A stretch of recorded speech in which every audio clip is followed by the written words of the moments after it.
시편 23편 강의 네 번째 시간으로 오늘은 두렵지 않다는 제목의 말씀을 전합니다. 칼빈이 그런 얘기를 했습니다. 믿음에 관해서 그런 말을 했습니다. 믿음은 해함과 악이 위협하는 가운데에서 힘을 찾고 그 길을 다 가는 것이다. 이러한 상황에서 믿음이 존재하는 것이다. 믿음이란 장밋빛의 낭만적이고 낙관적인 자세를 말하는 것이 아니다. 믿음은 기도와 감사와 구원의 경험에 근거한 것이다. 우둔한 무감각과 믿음의 평안은 전혀 다른 것이다. 이런 얘기를 했는데요.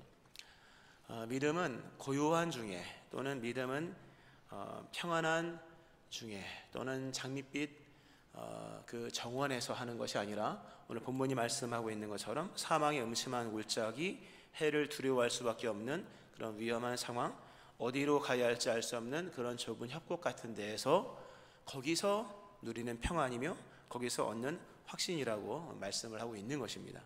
그러니까 믿음의 우리의 현 상황 자체가 좋아지기를 바라지만 상황은 좋아지지 않을 수 있고요, 이대로일 수도 있는 겁니다. 만약 이대로 우리의 상황이 그대로 간다면, 개인의 편차가 있겠습니다만 버겁지 않은 인생이 어디 있겠으며 콧노래 부를 만큼의 여유만만한 인생이 어디 있겠습니까? 다 힘겹게 살아가는 것인데, 이 믿음의 상황이 바뀌어지지 않고 내 삶의 이 어떤 실존적인 자리가 바뀌어지지 않는다 하여서 나의 믿음이 더 약해져야 될 것이냐? 아니라는 겁니다. 믿음은 이 상황 속에서의 믿음이 존재하는 것이고, 하나님의 구원하심도 거기서 건지시는 구원이시기에 우리가 오늘 이 말씀을 통하여 많은 힘을 얻어야 될 것이며, 참고로 본문의 말씀은 이따도 계속 거듭 강조하겠습니다만 믿으라가 아니라 그렇게 하신다는 말씀입니다. 믿으세요. 잘 믿기가 어렵죠. 발등에 불 떨어지는데 그러나 믿으라가 아니라 믿으라, 이걸 믿으세요. 당연히 믿어야겠습니다만 믿으세요라기보다는 하나님이 그렇게 하십니다라는 말씀의 선포적 성향이 있는 것입니다. 참고로 말씀드리고요. 우리가 현실에서 믿음 생활을 할 때 언제나 기억해야 할 것은 두 가지가 있습니다. 본문 속에서 하나는 하나님이 우리와 함께 계시다는 사실입니다. 하나님 우리와 함께 계시다. 임마누엘이죠. 마태복음 1장에 나오는 하나님이 우리와 함께 지금도 계시다. 그리고 하나님께서 우리와 함께 하시는 그 임마누엘은 우리 요청이 아니라 그분의 결정이다 겁니다. 주님 오세요. 그런 얘기 안 하면 안 옵니까? 예수님을 믿는 모든 사람에게 하나님은 우리와 함께 하십니다. 그분의 결정이고 그분의 선언입니다. 이건 그분의 주권인 거죠. 누가 이걸 빼앗을 수가 있는 것이 아닙니다. 그렇게 하기로 약속하셨다. 동시에 기억해야 될 또 하나의 사실은 하나님이 우리와 함께 계심은 우리를 지키시는 책임적 존재로서, 보호자로서 계신다는 사실입니다. 그냥 옆에 있다가 위험이 다가오면 도망가시거나 또는 위험이 다가오면 같이 위험을 그냥 맞아주시는 그런 분이 아니라 우리의 연약함과 위험과 이런 죽음의 상황 속에서 우리를 목자처럼 보호하신다. 목자는 양을 책임지고 자기 생명 걸고 하는 거잖아요. 하나님께서 우리와 함께 계심은 자신의 이름을 걸고 하는 것입니다. 자신의 이름을 우리에게 걸어놓고 자신의 이름의 명예가 떨어지지 않도록 우리를 보호하시는 책임적 존재로서 함께 하신다는 사실, 이 말씀이 오늘 본문에서 가장 중요한 것이고요. 이것만큼 더 확실한 얘기는 없습니다. 얼마나 뭘 더 바라겠습니까? 그죠? 돈이 1,000억 있고 수백억이 있으면 뭐합니까? 내일 죽는데. 함께, 어느 것도 함께 할 수 없는 그런 이 협곡은 이 양들도 겨우 지나갈 수 있는 그런 이렇게 여러 지형이 나오더라고요. 보니까 30cm 철퇴 될까 말까 하는 그런 어느 곳 함께 갈 수 없는 그런 곳인데, 그러나 주님은 언제나 함께 하신다. 그리고 그분은 나를 책임지고 보호하신다. 이것은 우리의 요청이 아니라 그분의 결정이다. 이게 설교의 핵심입니다. 이 말씀 이제 풀어서 보도록 하겠습니다. 다윗이 자신의 어떤 목가적 환경 속에서 하나님을 이해를 하죠. 사람은 누구나 다 자기가 자라온 성장 배경과 살아가고 있는 삶의 그 정황 속에서 믿음을 이해합니다. 다 그렇게 합니다. 다윗은 가장 근접했던 게 목자였었기 때문에 목자로서 이해를 하면서 목자가 양이 위험에 처할 때를 대비하여서 가지고 있는 그런 막대기와 지팡이를 가지고 좁은 협곡을 지나는 그런 목자의 모습을 연상을 하면서 하나님은 환경을 제압하는 능력을 가지고 계신 분이라는 것을 고백을 합니다. 하나님은 환경을 제압하는 능력을 가지고 계시다. 오늘 사망의 음침한 골짜기로 다닐지라도 이 사망의 음침한 골짜기, 사망은 말 그대로 죽음을 말하고 음침하다고 하는 것은 이게 그림자 또는 흑암이라는 뜻인데요, 성경상으로 그 최고로 어두운 걸 말합니다. 진짜 어두운 것, 최고로 어두운 것, 광산의 갱도같이, 창조 이전의 어두움같이, 그 정도로 가장 어두운 골짜기. 사망도 무서운데 사망의 흑암이 가득하고, 그리고 그 자리가 평평한 소파나 또는 침대에서 그런 상황 맞는 것도 두려운 일인데요, 이 골짜기라고 하는 것은 이 가파른 협곡을 말합니다. 우리나라에는 이런 가파른 협곡이 별로 없더라고요. 보니까 다 다녀본 건 아니지만 설악산은 좀 이렇게 협곡이 있더라고요. 근데 이 정도 협곡이 아니라 떨어지면 죽고 떨어지면 빠져 죽는, 그리고 두 마리 양이 지나갈 수 없는 30cm 채 될까 말까한 그런 곳을 지나가는, 그 위태롭기 짝이 없는 그런 장소에서 사망의 그늘을 막고 있는 것입니다. 얼마나 무서운 상황입니까? 그죠? 사망도 무서운데 거기다 흑암까지 있고, 그리고 그 상황 자체가 발 내디딜 수 없는 그런 협곡에 놓여 있는, 아마 이곳에서 수많은 양들이 죽었을 겁니다. 양으로 비유하자면 수많은 양들이 이곳에서 죽었을 것입니다. 그래서 죽음의 골짜기로도 얘기할 수 있는데요, 근데 다윗은 얘기하기를, 그러나 그 상황이 나에게는 적용되지 않는다. 무수한 양들이 여길 지나가다 다 죽었어요. 엄청나게 많은, 물론 지나가는 양도 있겠지만 무수한 양들이 거기서 떨어져 빠져 다쳐서 죽고, 그런 상황인데 다윗은 말하기를, 나는 두렵지 않다. 나는 두렵지 않다. 주께서 나와 함께 하시기 때문이다. 주의 지팡이의 막대기가 나를 위로하시기 때문이다. 나로 하여금 안정감을 누리게끔 만드는 그 표징적인 것이 있다. 그것은 바로 주의 막대기의 지팡이다 하면서 일단 하나씩 얘기하면요, 그 상황이 나에게 적용될 수 없다. 나에게는 목자가 있기 때문이다. 이 중요한 얘기죠. 양들이 지나가 떨어져 죽은 자리면 나도 떨어져 죽을 수 있는 곳입니다. 우리가 인생을 과신할 수 없는 것은 사람들이 그 일을 하다 망했어요. 그럼 나도 망할 수 있는 것입니다. 망하는 장소에 가면 나도 망할 수 있는 것이요, 죽음의 자리에 가면 나도 죽을 수가 있는 것입니다. 아무리 우리가 재간이 뛰어나도 그 자리에 들어갔던 사람들이 다 실패해 나오는 곳이라면 나도 들어가면 실패하는 곳입니다. 다윗도 지금 그런 상황인 거예요. 근데 다윗은 나는 예외다. 나는 그 상황이 나에게 적용되지 않는다. 왜냐하면 나에게는 목자가 있기 때문이다. 만일 내가 나 혼자 간다면 나도 그 상황 그대로 나도 죽을 것이다. 사망의 음침한 골짜기 지나가지 못하여서 결국 나도 사망의 음침한 골짜기에 삼킨 바 되어서 떨어지고 말 것이다. 그러나 나는 그 상황에 적용되지 않는다. 왜냐하면 나에게 목자가 있기 때문에.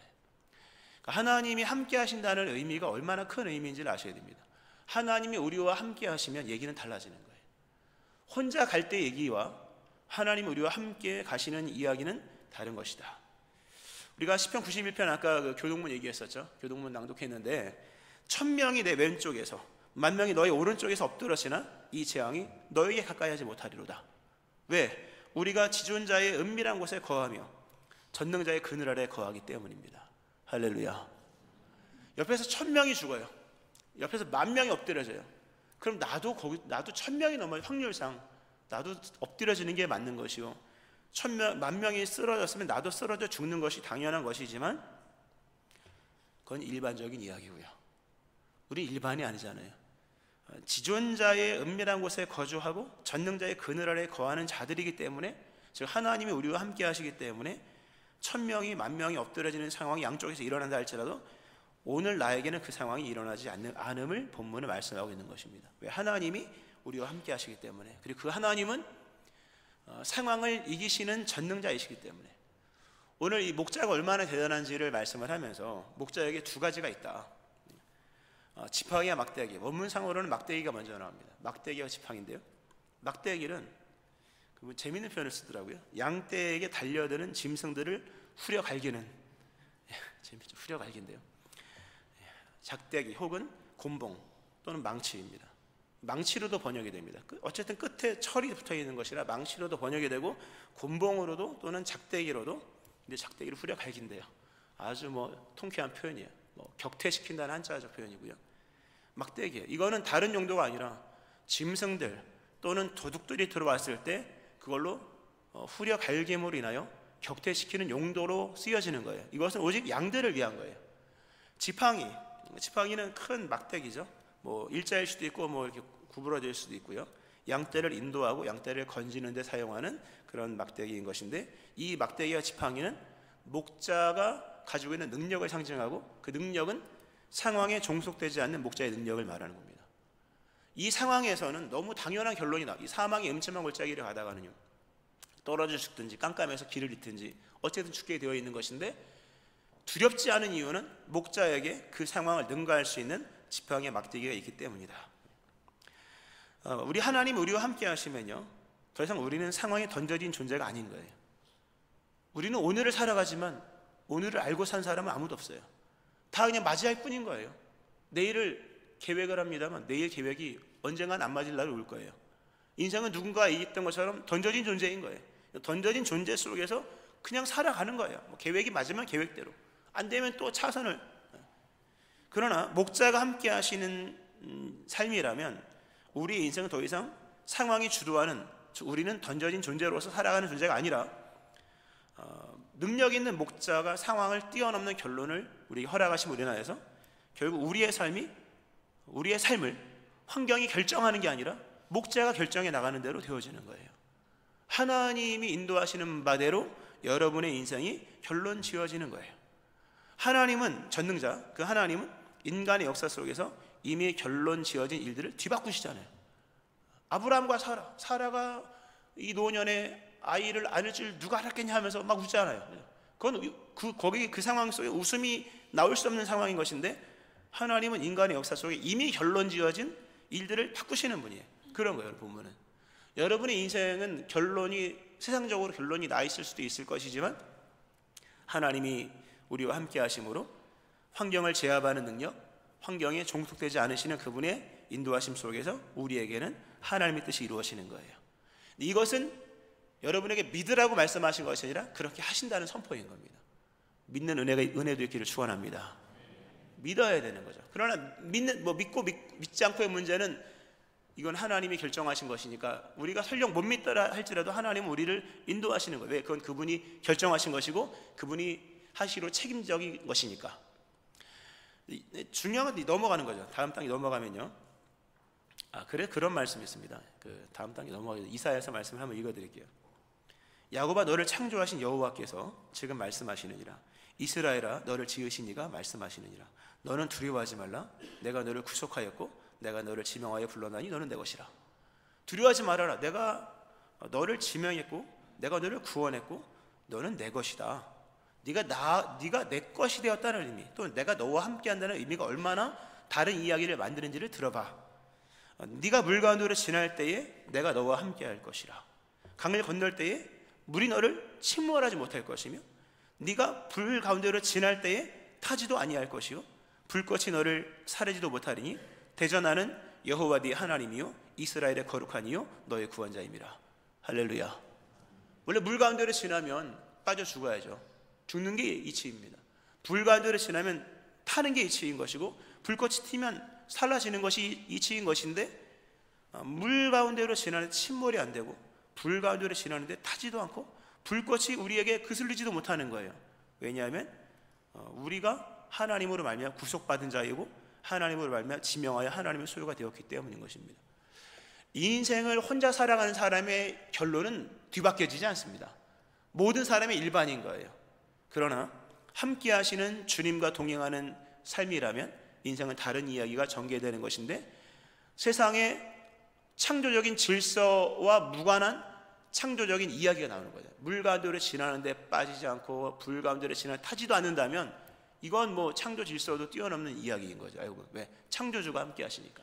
하나님이 함께 하심으로 인하여서 오늘 여러분의 인생 가운데 새로운 일이 펼쳐진다는 사실을, 또 그렇게 행하신다는 것을 믿기를 바랍니다. 아멘. 자, 오늘 본문을 기본적인 말씀을 드려서 하나님이 함께 하심으로 인하여 우리에게 주어진 상황이 더 이상 왕노릇하지 못한다, 말씀을 드렸고요. 그런데 오늘 본문을 이제 가만히 읽어보면요, 이 본문은 안전에 관한 말씀이 아니라 평안에 관한 말씀입니다. 안전에 관한 말씀이 아니라 평안에 관한 말씀이다. 해를 입지 않는다는 얘기가 아니라 나는 해를 두려워하지도 않아. 해를 입지 않는다는 건 깔려 있는 건데요, 다윗이 표현하는 것은 나는 두렵지 않아. 해를 입지 않아, 이건 너무 당연한 얘기고요. 우리가 근데 해를 입지 않는 것은 해를 입을까 막 두려워하다가 해를 입지 않았구나 이렇게 할 수도 있는 거잖아요. 다윗은 지금 얘기하는 게 해를 입지 않아가 아니라 나는 해를 입을까도 두려워하지도 않아. 나는 두렵지 않아. 이겁니다. 멋있는 표현이죠. 두렵지 않다. 난 두렵지 않게 하소서 뭐 이런 얘기가 아니라 두렵지 않은 거예요. 두렵지 않은 거는 그냥 두렵지 않은 거예요. 어떤 일이 있어도 두렵지가 않은 거예요. 예수를 믿는 사람에게는 이게 있는 겁니다. 두렵지가 않아요. 뭐 죽기밖에 더 하겠습니까? 그렇잖아요. 뭐 모든 거는 끝이 있는 것이, 끝이 오면 영원의 세계는 시작되는 것이고, 이마저도 그리스도 예수님에게서 나온다면 죽음으로도 영광을 돌리는 것이 인생인데 두려울 게 뭐가 있겠습니까? 두렵지가 않은 거예요. 해를 입지도 않을 뿐만 아니라 해를 입을까 두려움조차도 없는 거예요. 진정한 안전은 영혼의 안전인 거예요. 우리가 육신이 아무리 강건하고 돈이 많아서 경호원들을 두고 울타리를 쌓고, 인간의 본성이잖아요, 울타리를 쌓는 존재들. 그런데 아무리 그렇게 울타리를 쌓아도 내 마음속에 두려움이 사라지지 않는다면 그는 두려움에서 벗어난 사람이 아니거든요. 근데 본문 속에서 말씀하시는 건 하나님이 함께 하신다. 그러므로 걱정할 필요가 없다. 이건 하나님이 하시는 말씀이고, 다윗은 그 말씀을 받아서 나는 두렵지 않아. 참 평안한 얘기입니다. 평안한 표현. 나는 두렵지 않아. 하나님은 우리의 영혼의 목자이십니다. 우리가 지난 시간에 했죠. 영혼의 목자. 오늘은 영혼의 보호자라 얘기할 수 있겠는데요, 우리 마음까지, 아니 우리 영혼까지 살피십니다. 방금 말씀드렸던 그 사망의 음침한 골짜기는 분위기가 아니라 실제로 여기서 많은 양들이 죽었을 수도 있는 곳입니다. 그래서 그 양으로 비유하면 그 골짜기를 지나갈 때 죽은 양들이 있을 것이고, 또는 죽어가는 양도 있을 것이고, 그러므로 인하여 이 지나가는 양들은 직감을 하는 거예요. 이 중요한 단어입니다. 직감은 오늘 본문을 이해하는 데 있어서 굉장히 중요한 단어인데요, 원래 사람은 직감이 있습니다. 이 직감은 논리를 초월한 것이고요, 누가 설명해 줄 필요가 없는 거예요. 설명이나 증명 등을 거치지 않고 사물의 진상을 그 순간적으로 내가 느끼는 거예요. 이게 직감이라 하잖아요. 우리가 어느 곳에 갔을 때 직감이 오거든요. 이 직감적으로 위험하다, 또는 괜찮다, 또는 이거 지금 이러다 잘못하면 죽는다, 이런 직감, 그러니까 순간적으로 느껴지는 감각을 말하는 것인데요, 사람은 이런 직감이 있습니다. 왜냐하면 이런 거예요. 죽음에 대한 두려움이 있잖아요. 그거는 죽음의 실체가 있기 때문이에요. 사람은 죽음을 두려워하고 어느 순간에 죽음을 직감을 합니다. 왜냐하면 그 죽음은 허상이 아니기 때문이에요. 우린 다 죽잖아요. 언젠가는 죽음이 올 것이고, 그것이 나에게 가까이 왔을 때 우리는 그것을 느끼는 거예요. 겨울이 오면 겨울을 직감하듯이 느끼는 거죠. 사람은 이 직감이라는 게 있어요. 그래서 만약에 봄날에 파릇파릇 솟아나는 그 들풀과 쫙 펼쳐져 있는 꽃 사이를 지날 때는 거기서 느껴지는 직감은 당연히 행복이다, 이런 거 설명해 주지 않아 느끼는 게 있으나, 이렇게 사망의 어둠의 협곡을 지날 때, 그리고 이미 죽어 있는 것들이 질비한 그 통로를 지나갈 때, 그리고 이 나를 공격해오는 맹수나 이런 것들이 있을 때 이제는 내가 죽을 차례고, 이런 느낌이 있는 거예요. 근데 오늘 본문은 이 직감으로 느껴지는 두려움을 뛰어넘는 새로운 느낌이 그에게 주어졌다는 거예요. 인간은 끊임없이 느끼는 느낌의 삶을 살잖아요. 손으로, 소유, 굉장히 중요하지만 맨 마지막에 우리를 괴롭게 하는 것은 느낌이거든요. 감정인 거예요. 놀랍게도 이 오늘 본문에 말씀하고 있는 다윗의 결론적 감정이죠. 설명으로도 막을 수 없고 어떤 것으로 느껴지는 느낌이 두려움이 아니라 두렵지 않다로 바뀌어진 거예요. 감정의 세계가 비로소 거듭난 거죠. 우리가 믿음 생활을 하면서 하나님이 나와 함께 하신다, 여기 지금 주께서 나와 함께 하심이라 임마누엘인데요. 나중에 임마누엘 설명을 이따 드릴게요. 그건 깊이 드릴 테니까. 주께서 나와 함께 하실 때 얻는 유익을 많은 경우는 환경에서 찾아요. 하나님이 함께 하심으로 위험한 상황을 돌파하고 지나갔다. 근데 다윗은 그런 얘기를 하는 게 아니라 사망의 음침한 골짜기를 다녀도 난 두렵지 않다. 왜냐하면 주께서 함께 하시기 때문에 나는 내면의 세계 속에서 임마누엘을 지금 느끼고 있다 얘기를 하는 거예요. 임마누엘의 하나님 우리와 함께 하시는 유익을 믿음의 사람이라면 가장 먼저 내 안에서 찾아야 되는 거예요. 내 안에서. 아무리 교회를 다니면 뭐합니까? 마음이 편하지 않는데, 아무리 기도 응답되면 뭐합니까? 여전히 불안하다면 이건 또 다른 얘기가 될 수밖에 없는 거잖아요. 가장 큰 유익은 우리 안에 감정이 바뀌었다는 거예요. 우리 안에 더 이상 직감이 아니라 직감 두려움으로 끝나고 불길함 이런 것 끝나는 직감적인 것들이 있었는데 어느 순간에 그 느낌이 결말이 아니라 그 다음의 느낌이 온다는 거죠. 평안한 느낌이 오는 거죠. 왜냐하면 혼자가 아니라는 것을 알기 때문에. 그리스도 예수님을 믿고 하나님 우리와 함께 하심을 통해서 우리가 얻는 가장 큰 유익은 나는 혼자가 아니다라는 느낌이에요. 나는 혼자가 아니구나. 나는 하나님이 함께 하시는 사람이고 하나님이 나와 함께 하신다. 그러므로 내 영혼의 동반자가 있는 거예요. 영혼의 동반자. 사람을 만약에 구분해서 나눈다면 혈과 육이 있고요, 지정의가 있죠, 감정이 있고 생각이 있고 마음이 있습니다. 그리고 영혼이 있는 거예요. 굳이 나누자면 서로는 다 이렇게 연결되어 있습니다. 물론 긴밀한 것과 긴밀하지 않은 것이 있겠죠. 육체와 영도 연결되어 있어요. 영적으로 공고하면 육체도 피곤하고 영적으로 충만하면 달려가도 곤비치 않은 거예요. 근데 우리의 영혼과 더 민감한 게 뭐냐면 우리의 마음, 우리의 생각, 우리의 감정이에요. 이것들은 거의 우리의 영혼과 거의 닿았다고 보면 되는 거죠. 영혼이 홀로 있다, 외롭다. 영혼이 영적으로 영으로 느껴지는 두려움은 바로 마음과 생각과 감정으로 이어져서 그의 마음과 감정이 불안해지는 거예요. 그러니까 영적인 안정감을 누리지 못하면요, 마음은 절대 안정감을 누리지 못하고 아무리 이성적인 생각을 해도 이성도 별거 없습니다. 여러분. 마음이 걱정이 태산인데 무슨 이성이 균형을 잡습니까? 그러니까 우리가 두려워하는, 우리가 직감으로 느끼는 많은 것들은 실상 영적인 부분에서 받쳐주지 않으면 잡을 수가 없는 것들인 거예요. 하나님은 영이시잖아요. 영이신 하나님이 우리와 함께 하시다면 가장 근본적으로 우리의 환경 속에서 함께 하시는 것만이 아니라 우리 영혼과 함께 하시는 거죠. 내 영혼과 함께 하심으로 내 영혼이 더 이상 혼자가 아니라는 걸 느끼는 거죠. 내 안에 하나님이 계시구나. 영이 붙들림 받고 보호함을 입을 때 영이 안정이 되는 거예요. 그럼 자연스럽게 마음은 안정돼요. 자연스럽게 생각도 감정도 평안해지는 거예요. 그리고 선포하는 거예요. 나는 두렵지 않아. 두렵지 않아. 이건 영혼이 말해주는 것들을 들었을 때 할 수 있는 감정적인 표현들인 거예요. 이 부분을 좀 어렵다기보다는 그 웨스트민스터 신앙고백서에서 이렇게 얘기합니다. 약속이 이루어진 은혜의 내적 증거다. 약속이 이루어진 은혜의 내적 증거. 우리가 한 주간 성령 받으라 했잖아요. 성령 받으면 증거가 뭘까요? 각자 다르겠습니다만 증거는 있다는 거죠. 그분은 실체가 없는 분이 아니잖아요. 임하시면 증거가 있는 거예요. 평강으로, 담대함으로, 용기로, 눈물로, 회복으로 등등 있겠죠. 또는 은사로 있겠죠. 오늘 본문 두렵지 않다는 이 말씀은 은혜가 우리 속에서 이루어진 내적 증거예요. 제가 한번 읽어드려 볼게요.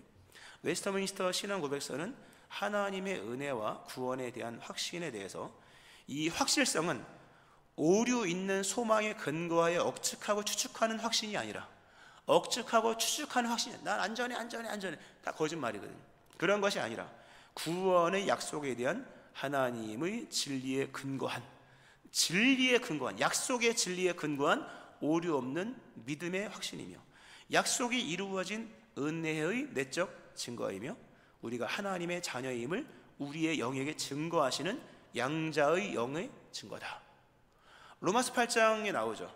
너희는 다시 무서워하는 종의 영을 받지 아니하고 양자의 영을 받았으므로 우리가 아빠 아버지라고 부르짖느니라. 성령이 친히 우리 영과 더불어 우리가 하나님의 자녀인 것을 증언하시나니.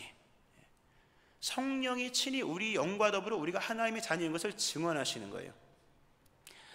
계속 읽어드릴게요. 하나님 자신이 그의 영을 통해 인간의 사고와 인간의 의지와 인간의 감정의 중심부에다가 말씀하시며 우리가 하나님의 자녀로 영입되었다는 것을 우리 영에게 확인시켜 주신다는 거예요. 잘 들으셨습니까? 네. 설명으로 안 되는 게 읽는 게 차라리 나을 것 같아요. 즉, 더 드릴게요.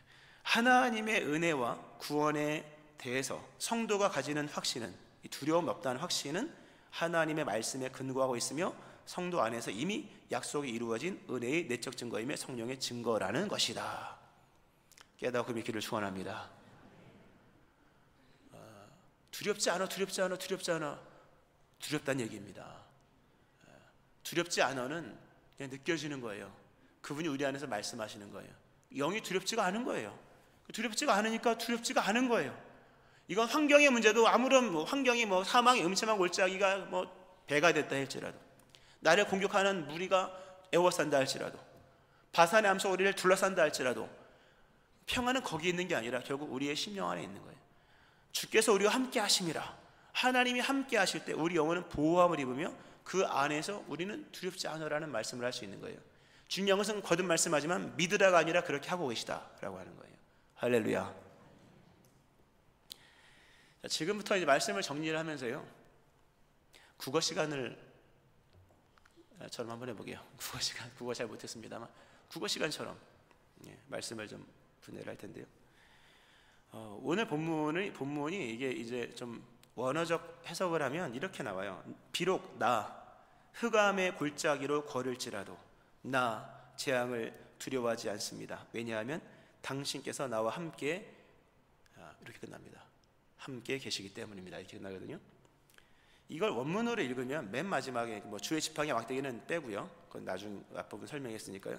맨 마지막에 이게 감, 키, 엘레크, 베게, 짤마, 베트로, 이라라, 키, 아타, 입마디 이렇게 끝납니다. 예. 저도 한글로 써왔어요.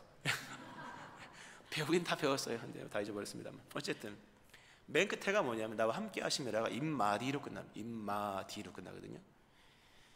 이게 이제 이 시편의 이 말씀이 마태복음 1장에 완성이 되잖아요. 성취가 되죠. 보라 처녀가 잉태하여 아들을 낳을 것이요 그의 이름은 임마누엘이라 하리라 하셨으니 이를 번역하면 하나님이 우리와 함께 계시다 함이라. 임마누엘이죠.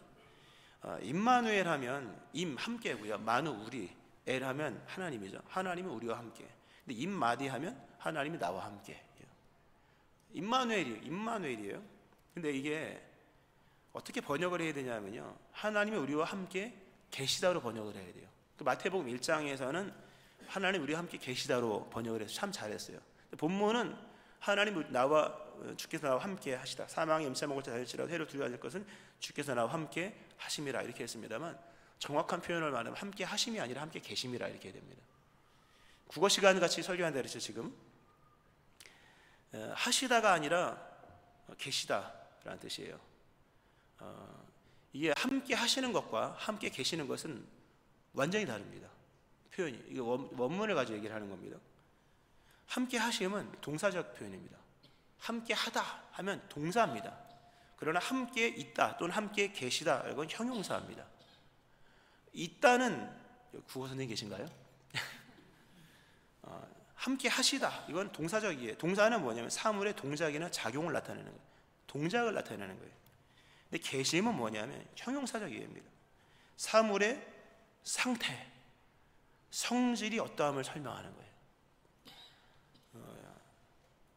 영어로 위드미잖아요.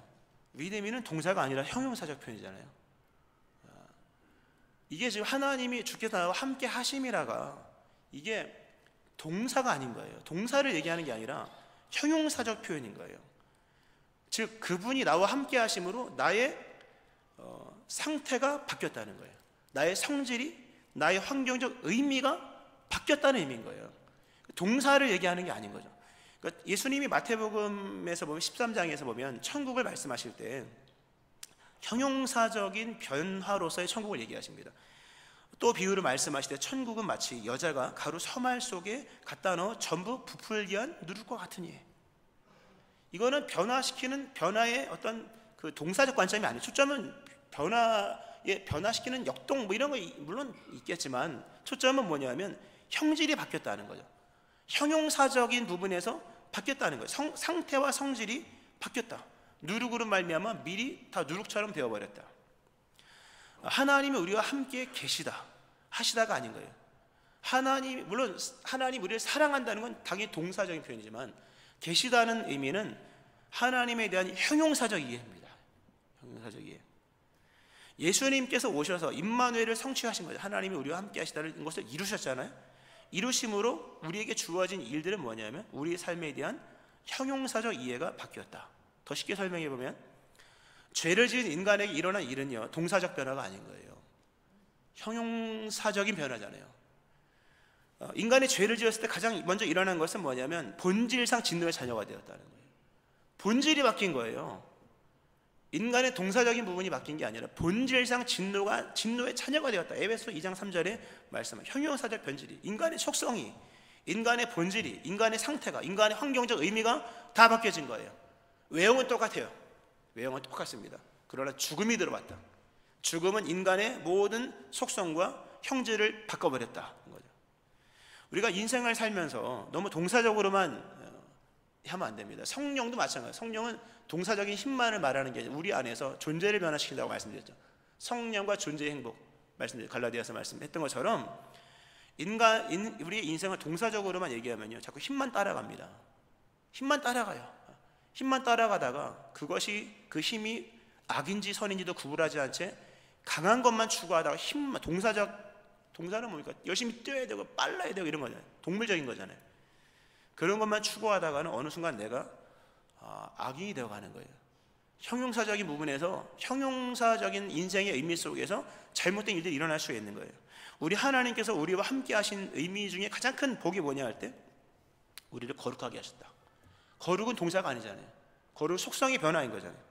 본질상 진노의 자녀였던 우리를 본질상 하나님의 자녀로 의로 만들어 주신 거예요. 하나님 우리와 함께 하신다는 의미를 동사적 개념으로 생각하지 말고요, 형용사적 이해로 생각을 한다면 아무리 사망의 음침한 골짜기가 우리를 에워싸고 누르고 그 좁은 협곡이고 발 하나 겨우 내댈 수밖에 없는, 아차하면 죽는 것이고 수많은 사람이 10,000명이 10,000명이 넘어지고 쓰러져 그렇게 절망적인 상황이라 할지라도 하나님 우리와 함께 하신다면 그 인생의 모든 위험의 상황의 성질이 바뀐다는 거예요. 내 인생의 환경의 의미가 바뀐다는 거예요. 환경은 안 바뀌어요. 여전히 협곡일 수 있는 거예요. 그런 환경의 의미가 바뀌는 거예요. 나라는 존재, 그렇게 막 성공하고 이런 건 아닐 수 있는 거죠. 그러나 나라는 존재의 의미가 바뀌는 거예요. 속성이 바뀌는 거예요. 만약에 죄를 얘기한다면 죄가 우리를 주장했었어요. 그러나 하나님 우리와 함께 하심으로 인하여 죄가 더 이상 우리를 주장하지 못하는 거죠. 왜? 우리는 법 아래 있지 않고 은혜 아래 있기 때문인 거예요. 우리가 매일 넘어지는 삶을 살잖아요. 그래도 우리가 당당할 수 있는 것은 우리가 바르게 살기 때문이 아닌 거예요. 하나님 우리와 함께 하심으로, 그리스도 예수님이 우리와 함께 하심으로 우리의 기본적인 상황의 질적 의미가 바뀐 거예요. 형용사적 의미가 바뀐 거죠. 법 아래에 있는 게 아니라 은혜 아래에 있기 때문에 넘어지고 쓰러져도 결코 정죄함이 없는 거예요. 할렐루야. 깊이 있게 깨달으면요, 깊이 있게 깨달으면 두렵지 않다, 이게 나올 겁니다. 여러분의 상황적인 것을 결론을 내리면 여러분의 인생의 상황이 위태한 분이 있을 겁니다. 또는 굉장히 좋지 않은 상황이 있을 수 있는 분이 있을 겁니다. 분명한 것은 하나님이 함께 하시기에 그 상황의 의미가 달라지고 그 상황의 속성과 상태가 달라졌기에 상황이 여러분을 주장할 수가 없는 겁니다. 그 상황 속에서도 하나님의 뜻은 이루어지는 것입니다. 그리스도 예수님 그 은혜 아래 우리는 더 이상 해를 두려워하지 않아도 될 사람이 된 겁니다. 가장 큰 해는 죽음이잖아요. 죽음의 원인은 죄인 거잖아요. 그러나 그리스도 예수님께서 우리의 죄와 허물을 다 대신 담당하심으로 말미암아 우리는 이렇게, 얼마나 믿음이 연약합니까? 연약한 믿음으로 말미암아 정말 구원을 받았나, 용서를 받았나 자신 없지만 해를 두려워하지 않을 것은 그리스도께서 그 십자가 은혜로 우리와 함께 하시기 때문인 것입니다. 할렐루야. 말씀했습니다. 임마누엘, 주께서 나와 함께 하신다는 의미를 좀 깊이 있게 동사적 의미로 생각하시고 힘의 의미로 생각하실 뿐만 아니라 본래 본 뜻이었던 죄를 지음으로 망쳐버려진 인간의 상태와 속성과 형질과 상황에 대한 이런 것들이 예수님으로 말미암아 바뀌어졌다. 나의 형용사적인 모든 의미가 뒤바뀌어짐으로 더 이상 상황이 나를 주장할 수 없다. 내 인생 여전히 하나님 뜻이 이루어진다. 이것을 믿으라가 아니라 지금도 그렇게 하고 계시다. 그러나 믿는 자에게는 평강이 주어질 것이니 믿는 자 되어지기를 주의 이름으로 축원합니다. 아멘. 기도하시겠습니다.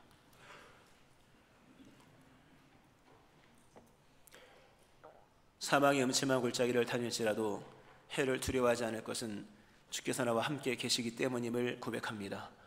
하나님 아버지, 하나님께서 그리스도 예수님 안에서 우리와 함께 하심으로 우리의 삶에 많은 것이 바뀌었고 힘의 질서가 바뀌었을 뿐만 아니라 우리의 삶의 본질이 바뀌었습니다.